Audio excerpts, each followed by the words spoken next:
Bonjour chers téléspectateurs, soyez les bienvenus dans votre émission Locogito. Nous allons nous intéresser aujourd'hui au fonctionnement des organisations syndicales des apprenants qui opèrent au sein des établissements secondaires et universitaires du Congo. Disons-le sans embâche, l'école congolaise de façon générale est en proie à de multiples difficultés. Entre autres, nous pouvons citer le manque de tables bancs, le manque de laboratoires scientifiques et numériques. Il y a des problèmes des antivaleurs, le non-respect du système LMD, il y a des problèmes des bourses d'étudiants et j'en passe.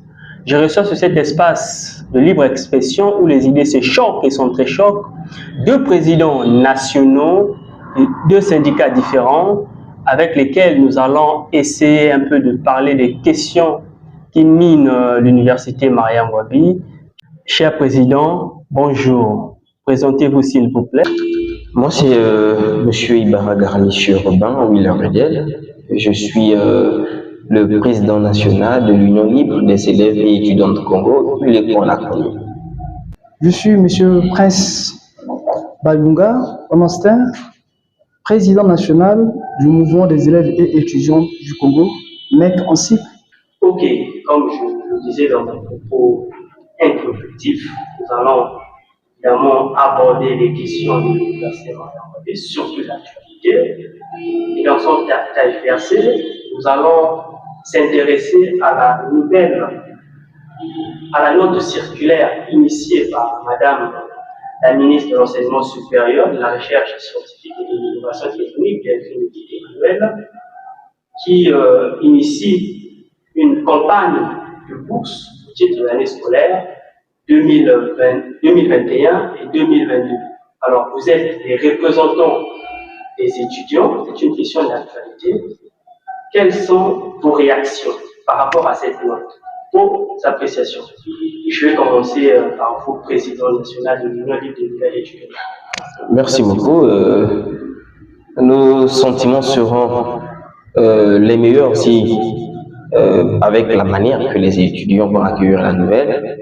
Déjà, il faudrait relever le fait que cette circulaire a été répandue sur la toile et les étudiants on a donné pas mal d'attributions et qui viennent jusqu'à nous pour essayer de solliciter l'arbitrage, ce qui d'ailleurs nous avait conféré le souffle le mardi 4 avril dernier de rendre publique une déclaration par laquelle nous statuons également sur la circulaire 005 que nous demandons d'ailleurs au gouvernement de voir dans la mesure où rendre gratuite cette campagne, dans la mesure que les étudiants viennent déposer des dossiers gratuitement, de sorte qu'il n'y a jusque-là aucun virement de bourse.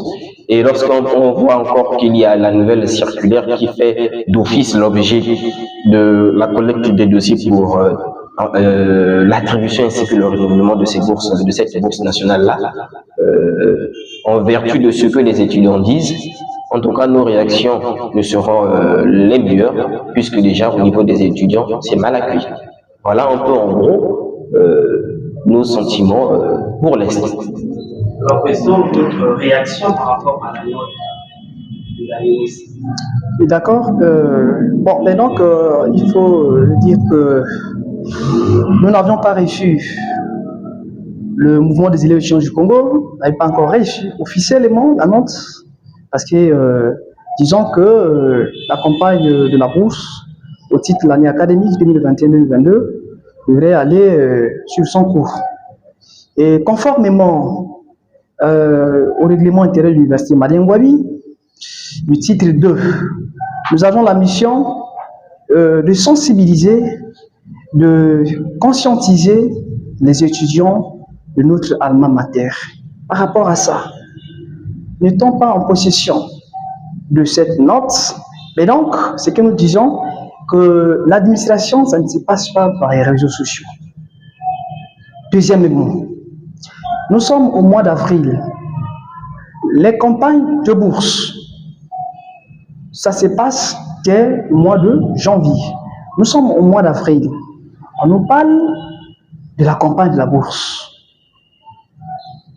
À quand est-ce sera donc payé cette bourse? nous avions aujourd'hui les problèmes des arriérés de bourse des étudiants de 2018 jusqu'à nos jours. Et quand nous avions appris que la dame, la ministre de l'Enseignement supérieur, ayant pris une note, disons aux étudiants, d'aller massivement déposer leurs dossiers de bourse au titre de l'année académique 2021-2022. En tout cas, ce n'est pas une bonne nouvelle. Il faut se le dire, ce n'est pas une bonne nouvelle pour nous. Justement parce que la campagne de bourse, ça ne devait pas se passer au mois d'avril. Généralement, quand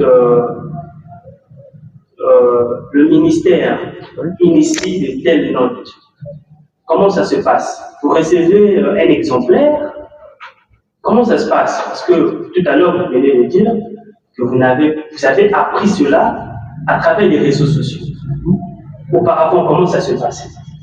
Parce que je vous rappelle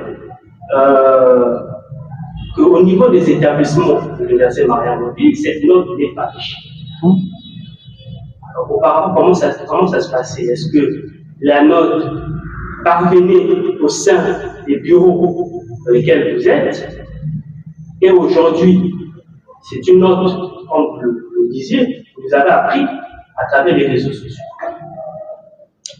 L'administration étant une continuité, généralement ce qu'on fait, conformément au règlement intérieur de l'Université Mariano-Mobile, c'est comme j'ai su le dire, du titre 2. Nous avons, nous, association des étudiants, nous avons pour mission de sensibiliser, de conscientiser les étudiants. Et de telles notes, quand il y a une campagne de bourse, nous avons notre part une mission d'aller sensibiliser, mobiliser les étudiants pour pouvoir venir déposer massivement leur dossier.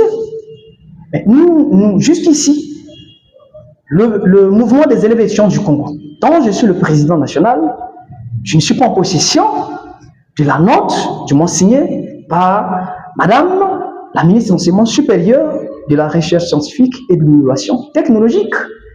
Donc ceci suppose, pour le mouvement des élèves étudiants du MOMEC, c'est un non-événement, puisque n'ayant pas encore en possession, ou n'étant pas encore en possession de la note. Comment ça se passe? Par le passé, quand il y a une campagne, le mec est ampliateur. Et en ce moment-là, qu'est-ce que nous on fait? Nous avons pour mission de sensibiliser les étudiants à pouvoir venir massivement déposer leur dossier. Ok, Président, je m'intéresse à vous. Vous êtes représentant des étudiants et des élèves. Alors, au niveau de la base, quelle est la réaction des étudiants par rapport à cette note? Bien entendu, comme je le disais dès mes propos liminaires, que ce qui nous a poussé à rendre publique la déclaration du mardi dernier, donc le mardi 4 avril, c'était parce que les étudiants, et nous avons essayé de signaler cela aussi au niveau des autorités compétentes, que les étudiants vont se mobiliser, quitte à vous de prendre des décisions idoines pour endiguer cela. Et cette décision idoine passera notamment par le paiement de la bourse, d'office que vous payez 2 arriérés en cours, ou sinon de payer l'arriéré d'un trimestre. Ça pourrait toutefois apaiser un peu les esprits des étudiants. Mais si vous voulez faire un passage de force pour essayer de collecter des dossiers pour la nouvelle campagne, alors serait à vous risquer péril. Et donc, nous sommes des partenaires directs ou immédiats du ministère en charge de l'enseignement supérieur. Et lorsque nous prenons part au CNRH, la Commission nationale des ressources humaines, qui d'ailleurs, à travers ses missions, fixe l'attribution des bourses des étudiants au titre de la campagne, que les dossiers ont été collectés. Et avant cela, il y a aussi une partie administrative que nous passions en revue, notamment, surtout en tenant compte des recommandations que nous formulons. Et si vous regardez au niveau des commissions précédentes, vous verrez qu'on formule toujours parmi les recommandations d'intensifier la communication, notamment avec les associations des élèves et des parents d'élèves.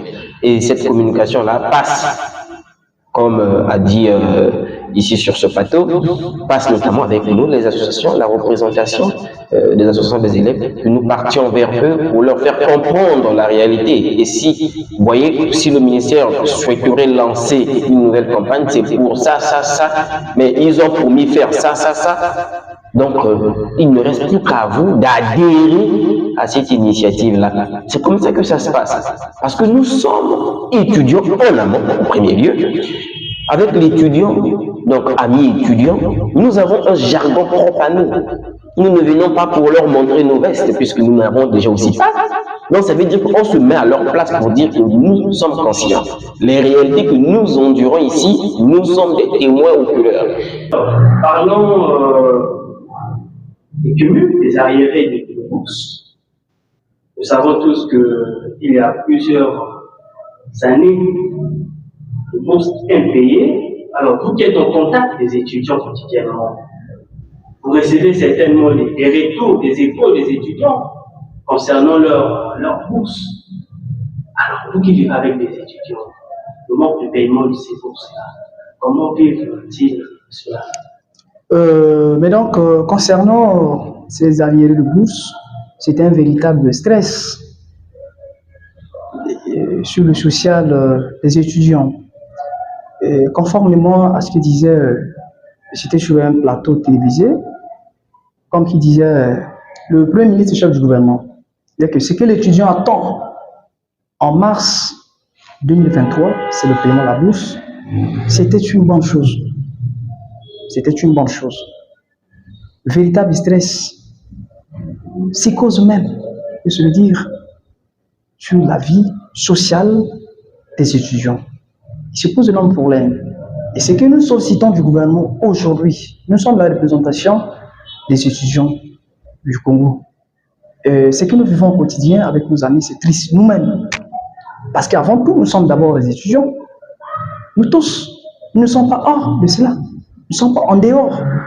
Donc ce qui touche, c'est-à-dire ce qui me touche, ce qui touche mon frère. Il est étudiant, je suis étudiant. Ce qui nous attend, l'urgence aujourd'hui, c'est qu'on pouvait, si on pouvait proposer au ministère en charge de l'enseignement supérieur.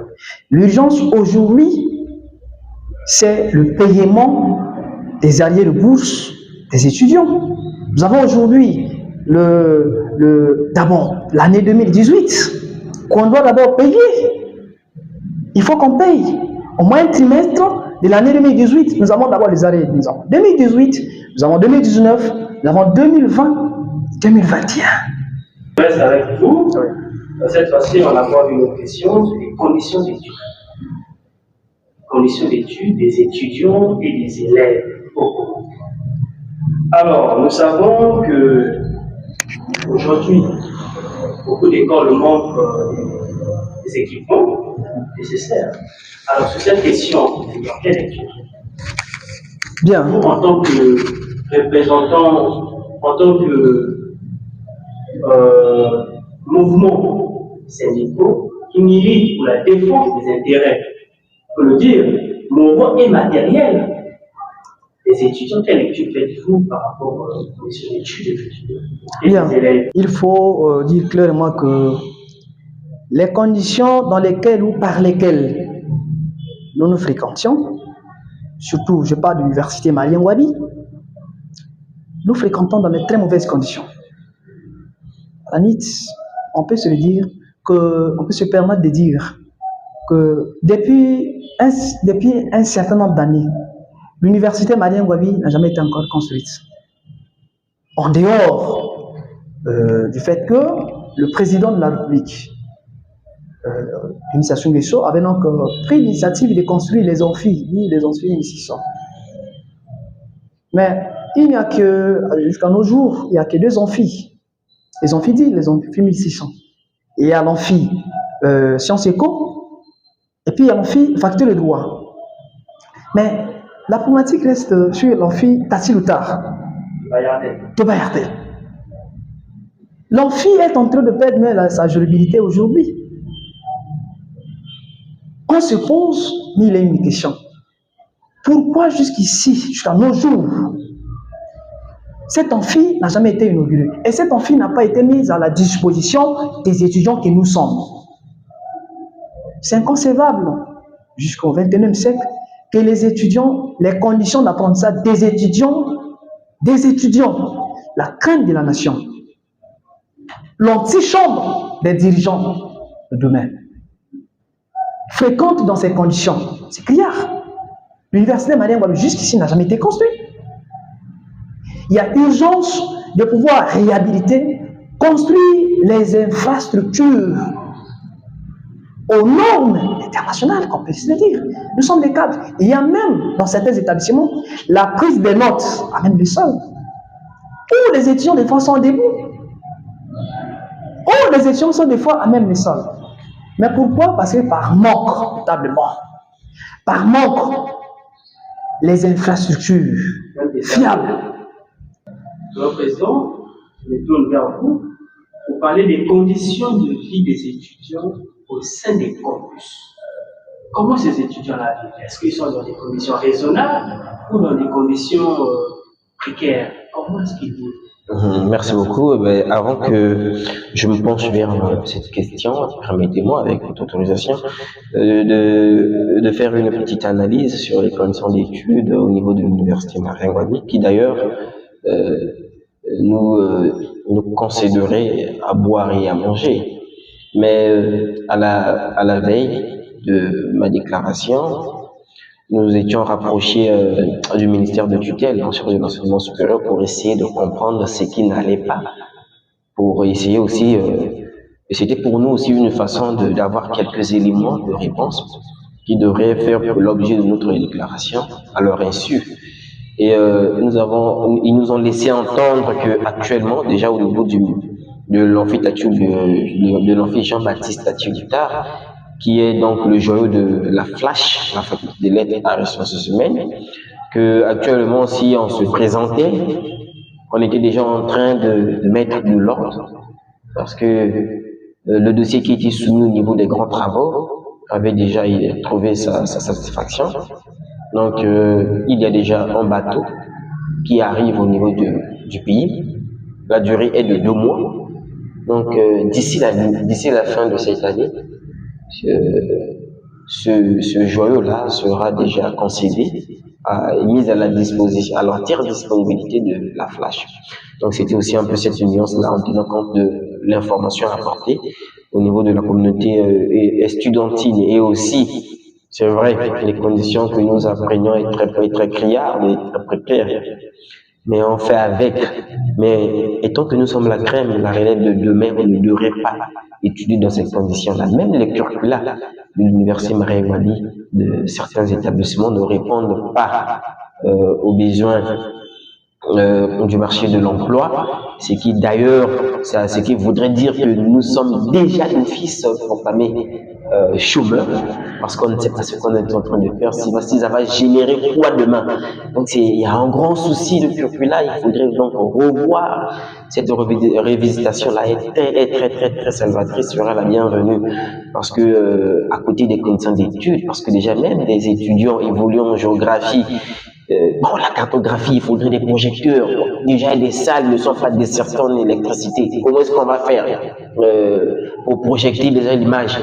Vous voyez que ça pose problème. Parfois, même au niveau des amphis, quand il pleut, ça souhaite. Ou quand il y a une coupure à l'instant, la climatisation, on aurait dit que si l'eau était glacée et ça s'est décongelé à l'instant et ça commence à soigner. Vous verrez cela qu'à l'université Marien Ngouabi, quand il pleut, l'eau envahit l'enceinte de l'établissement et vous verrez des sauts au niveau des tables. On n'en trouve que ici à l'université Marien Ngouabi, ce qui d'ailleurs est très alarmant. Comment est-ce qu'on prépare la relève de demain dans ces conditions-là? Est-ce que ceux qui font le journalisme exemple, nous avons Oui. à la Flash, il y a le département STC, il y a ceux qui font art. Oui.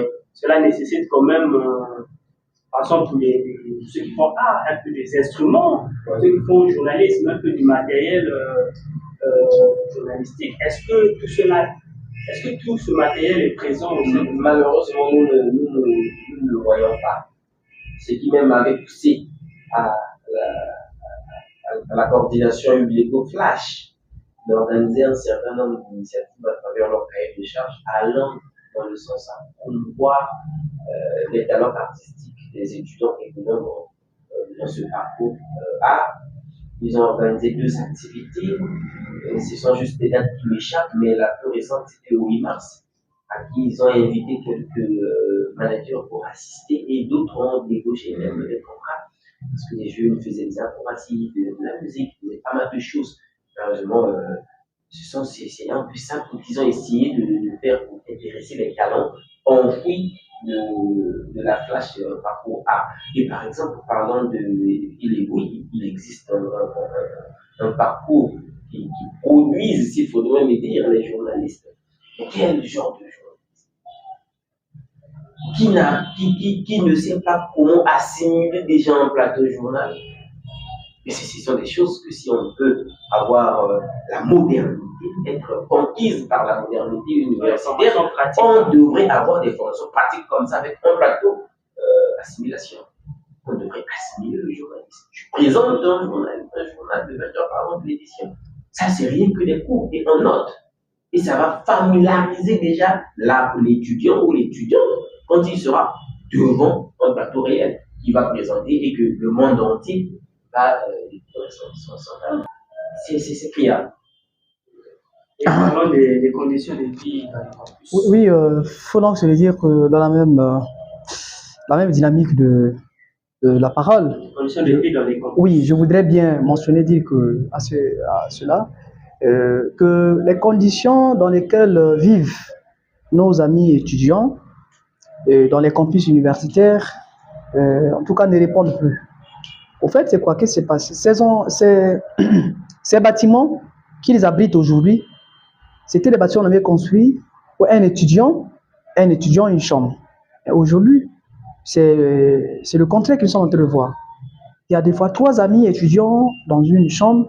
Alors, ce sont les bâtiments qu'on avait construits, les mêmes chambres qui étaient hier, devaient habiter un étudiant par chambre. Ensuite, il y a l'urgence.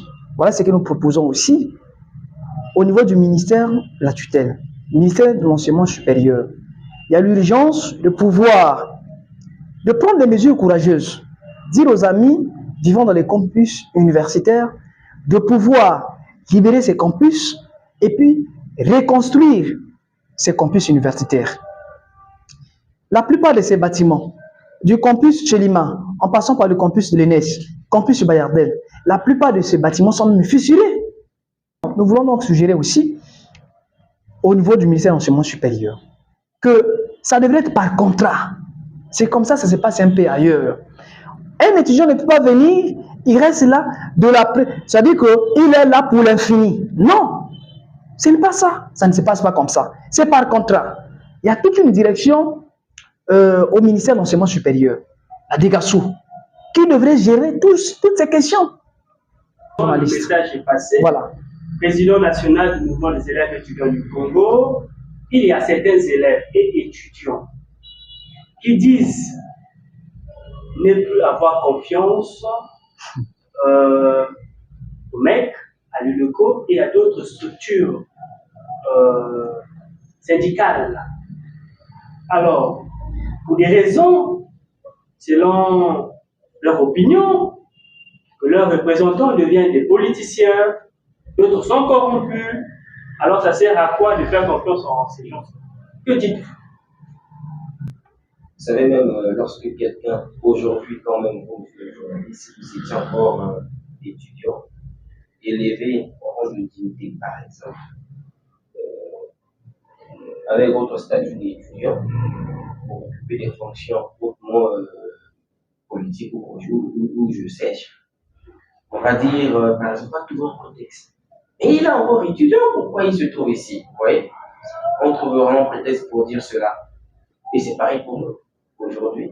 Et ils le savent. Et ils le savent, ils sont bien conscients, mais ils sont manipulés par des gens parce qu'ils se vendent le torse en croyant que lorsque nous sommes reçus par exemple, une autorité quelconque de notre pays, c'est synonyme à avoir reçu un sac des pièces de billets. Mais ils oublient que nous sommes des partenaires immédiats et on traite ce genre de questions, des questions qui minent le secteur estudiantin avec ces autorités envoyées.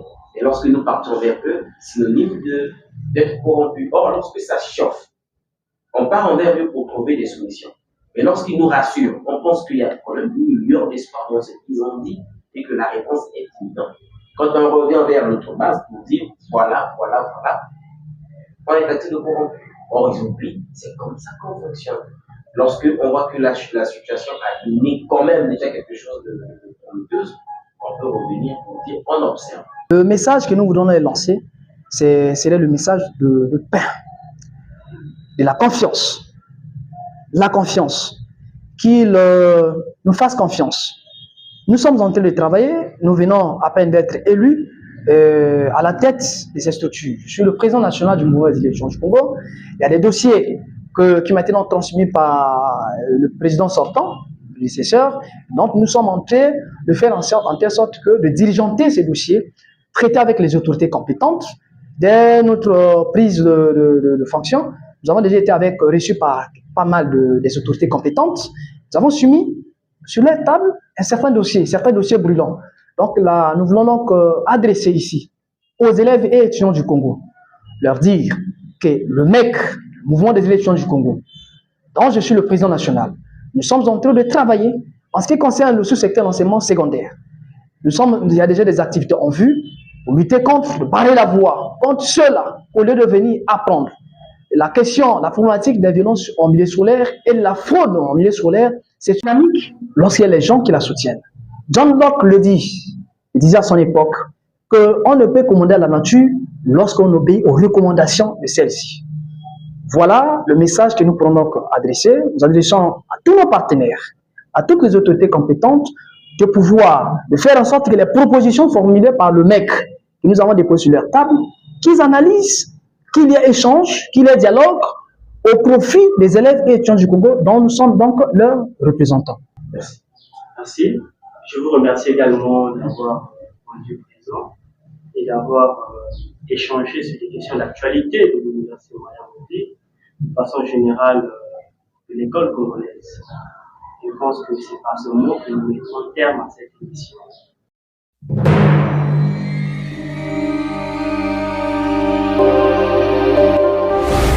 Congo Vainqueur TV, la chaîne des vrais cœurs. Congo Vainqueur TV, la chaîne qui présente un Congo vainqueur.